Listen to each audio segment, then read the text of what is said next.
I legitimately cannot believe this. I will remember this day for the rest of my life. Well, he had blood on his clothing.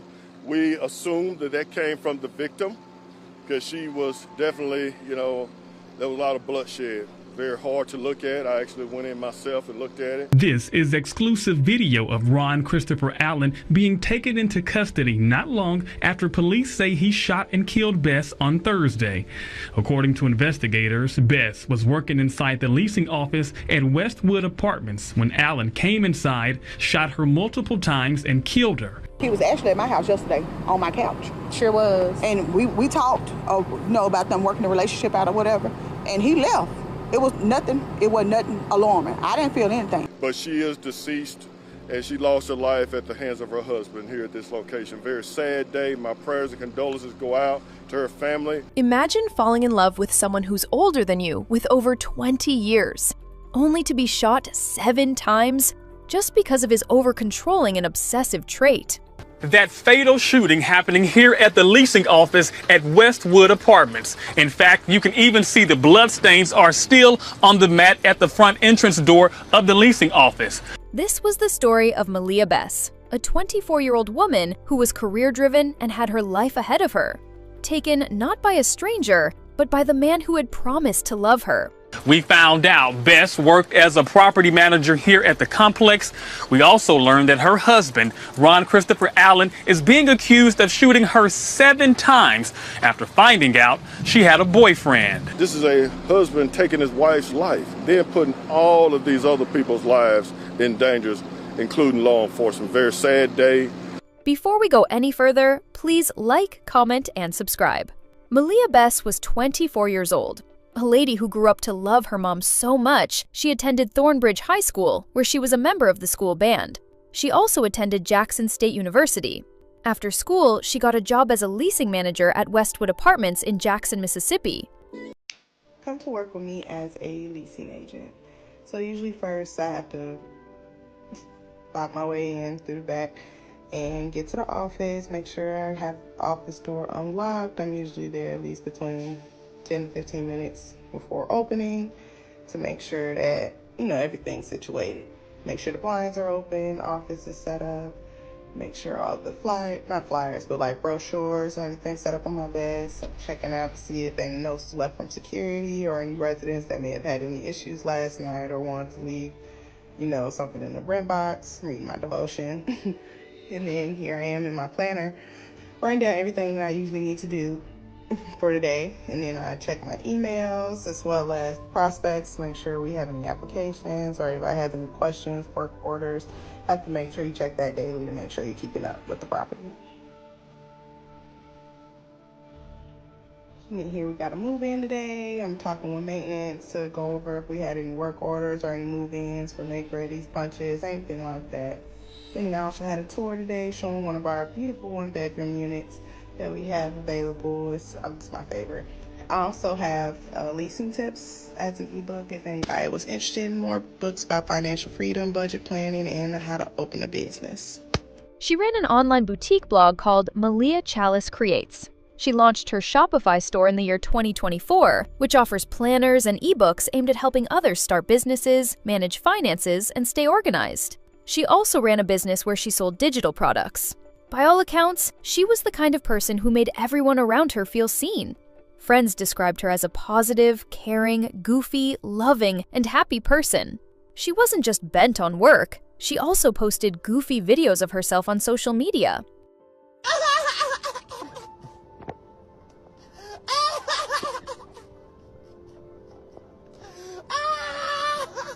A resident of the very complex she worked at put it simply. She was sweet, understanding, a kind-hearted person. She showed up, she worked hard, she cared, and that made what happened to her all the more devastating. She met Ron Christopher Allen, a 52-year-old man, a father to 3 children who had a troubling past. The age gap between Christopher and MALEAH was over 20 years. MALEAH didn't see that as a bother because she really loved him. Christopher did a hip surgery which made him get addicted to painkillers. He was at the rehabilitation center for 28 days because of this addiction. Ron loved MALEAH so much, he gifted her a Christmas gift on the 27th of December 2024, and a personalized song for them. That was the same day that he proposed to her. Now, to understand what happened, you have to go back just a few months. On February 14th, 2025, Valentine's Day, MALEAH Bess married the love of her life, Ron Christopher Allen. On the surface, it may have seemed romantic, a Valentine's Day wedding. But what was unfolding behind closed doors was anything but a love story. MALEAH shared beautiful pictures of her and her husband a month after the wedding on social media, and the two had been married for less than a year when everything fell apart. MALEAH noticed that Ron became very controlling and obsessive, to the extent that she became scared to share the same bed with him. At some point, MALEAH made a decision that took courage. She decided to leave. She went to her friend's place, Manisha Simmons. Manisha Simmons said MALEAH had moved out of the home she shared with Allen due to safety concerns. She did not want to leave him. She had to leave him, and he didn't want her to leave him. She had to leave him because she just had to for her own safety. As we can see, she did not feel safe sleeping next to him. Hold up. She didn't want to leave, but she knew she had to. And then MALEAH began moving on. She met someone new. A guy who was a maintenance worker at the apartment complex, allegedly. According to some comments and posts on social media, it was said that she took $70,000 from Ron. Allen's nephew made a post and said that MALEAH married Ron his money and she planned on divorcing him later on, allegedly. She was trying to build a new life for herself. But Ron Allen, he was not ready to let her go. In the days leading up to the tragedy, the warning signs were already there. Allen had been harassing MALEAH at her job in the days before the shooting. He was showing up at her workplace unannounced, watching, lurking, making his presence known. And the night before everything happened, MALEAH's friend said Allen had come to her house, sat on her couch, and said he wanted to work things out with MALEAH. He was actually at my house yesterday on my couch. Sure was. And we talked, about them working the relationship out or whatever. And he left. It wasn't nothing alarming. I didn't feel anything. That is the terrifying thing about situations like this. The people who pose the greatest danger don't always look dangerous. They don't always scream. Sometimes they sit quietly on your couch and smile. Thursday, July 31st, 2025. MALEAH Bess went to work just as usual. She walked into that leasing office, her office, the place she spent her days helping residents, doing her job, building her life. Just before noon, Jackson police received calls reporting an active shooter at the complex. Ron Christopher Allen had walked into the leasing office and pewed his estranged wife 7 times. 7 times. A witness nearby heard the first shot. He opened the door and saw MALEAH holding her side. He shut the door. And then he heard more shots. When officers arrived at the scene, they found Allen covered in blood, still carrying the gun. He then barricaded himself inside the main leasing office and fired additional shots at police. Authorities believe MALEAH was already gone before Allen even barricaded himself inside.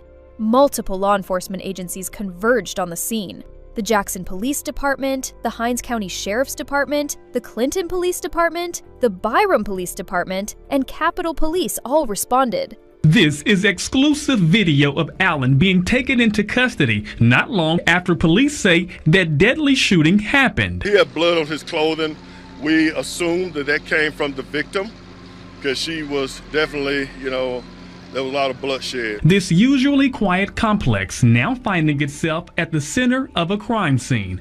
Everything happening around 11:30 Thursday morning. Investigators say not long after Bess made it to the leasing office to begin her work shift, Allen showed up with a gun, shooting and killing her. They're currently married, but my understanding is she was trying to move on. And apparently, again, somebody who do not know how to deal with emotions. And now this family has been destroyed. After the shooting, police say Allen then went back inside the leasing office, fired more gunshots, and barricaded himself for over an hour. The police department's hostage team continued to make contact with the 52-year-old, trying to get him to come out and surrender peacefully. For hours, the standoff continued. And then, in one of the most chilling details of this entire case, witnesses called MALEAH's cell phone during the incident to check on her, And Allen answered. He confirmed her death himself. He answered her phone and told them she was dead. After about 2 to 3 hours, Allen finally came out and surrendered to authorities. He was covered in his wife's blood. The weapon was recovered. The scene was processed by the Mobile Crime Unit. Jackson Police Chief Joseph Wade addressed the media. He spoke plainly. He spoke with grief. Continuously called him as he continued to hang up as they called him. But he eventually told them that he was going to come out. And that's exactly what he did. We've now learned the two were married for less than 6 months. Bess, who is from Chicago, is a recent graduate of Jackson State University. Investigators say they have recovered the gun Allen used, and they're now looking to hold him accountable for his actions. I've been doing this a long time, but it never gets easy. This lady came to work today. She never thought she'd lose her life at the hands of her husband at work today. Again, we've just concluded working a very active scene here, a very fluid scene, and again, a very dangerous scene here in West Jackson. We were able to get the suspect to surrender to law enforcement without any other loss of life or injury. He has been transported to police headquarters for interview purposes.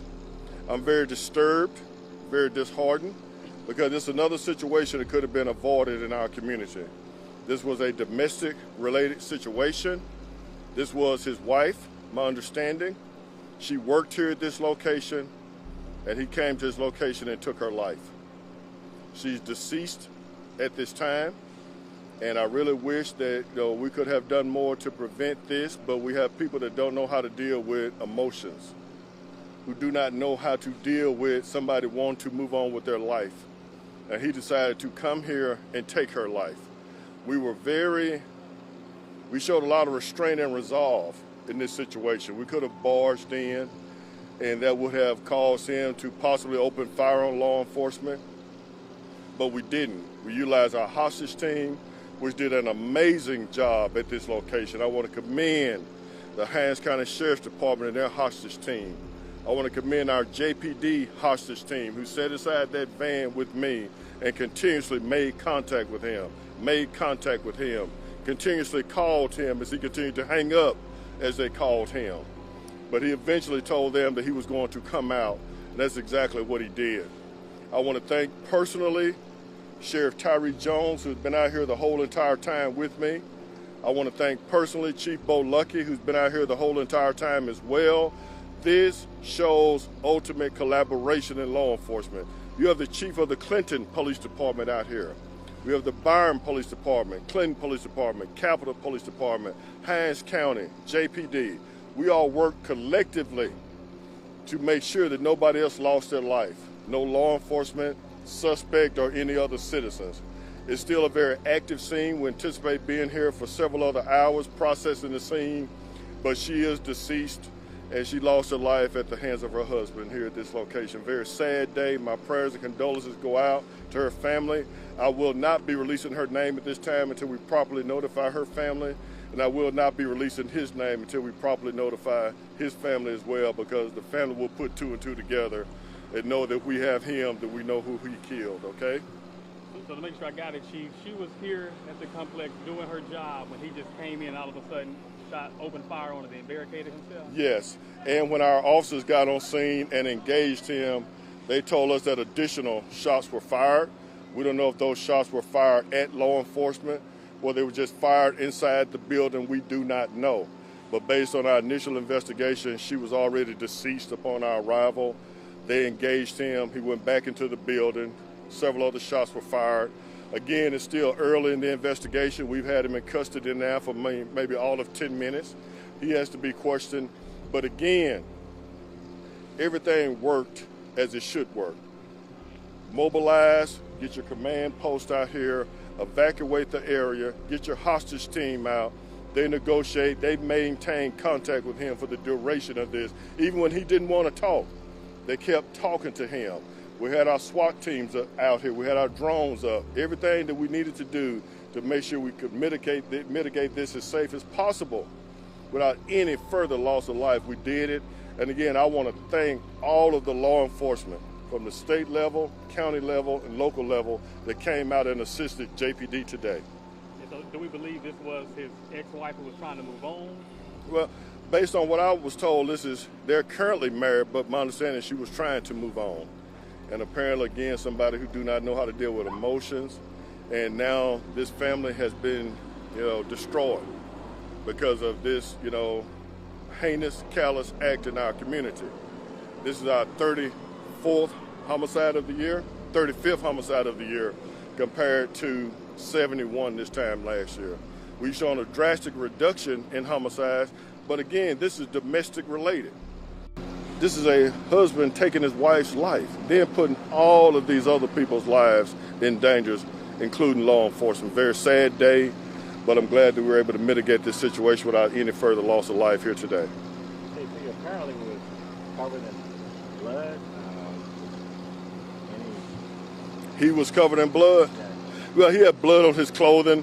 We assumed that came from the victim because she was definitely, there was a lot of bloodshed. Very hard to look at. I actually went in myself and looked at it. And again, my heart goes out. I've been doing this a long time, but it never gets easy. This lady came to work today. She never thought she'd lose her life at the hands of her husband at work today. So again, my heart and prayers goes out to this community, this family, this, quiet apartment complex. They hadn't had any issues here. Got some good people who stay here. A very sad situation here today. But, law enforcement came together. We worked in lockstep. Again, Capitol, Harris County, Byram, Clinton. And I would just like to know, when's the last time we've seen this type of collaboration in law enforcement here in Jackson? I would say when, never. But you get the sheriff out here, boots on the ground. You get Capitol Police. This is outside the CCID. But you see a strong Capitol Police presence. Because when we need help, it's all about the citizens of Jackson. And everybody showed up today, worked together, and got him out of here. And now he will be held accountable for his actions. All right? Thank y'all. Thank you. No other workers or residents at the complex were injured during this fatal shooting. Allen is expected to make his initial court appearance on Friday. The very next day, Ron Christopher Allen appeared before Judge June Hardwick in Jackson Municipal Court. He was charged with murder. Judge Hardwick denied him bond, citing the, quote, egregious nature of the crime. He was remanded to the Hinds County Detention Center in Raymond, Mississippi, where he remains as he awaits a preliminary hearing. Egregious. That was the word the judge used, and she was right. In the wake of MALEAH's death, her loved ones have been grappling with pain and with purpose. Her friend, Manisha Simmons, stepped forward, not just to grieve, but to warn.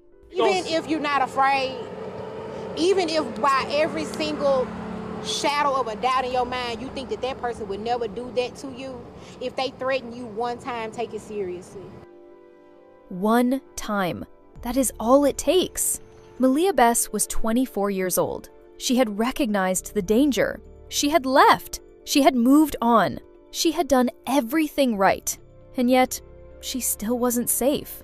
He was controlling, manipulative, and obsessive, which ended fatally. Another question is, why did she cheat in the first place? If it was alleged that she stole his money, why? But that doesn't mean he should have done what he did. This case is a brutal reminder that leaving an abusive or dangerous relationship is often the most dangerous time for a victim. Statistics show that the risk of lethal violence increases when a victim attempts to leave. If you or someone you know is in a dangerous relationship, please reach out to a trusted friend, a family member, law enforcement, or the National Domestic Violence Hotline at 1-800-799-SAFE. Rest in peace, MALEAH Bess. You deserved so much more.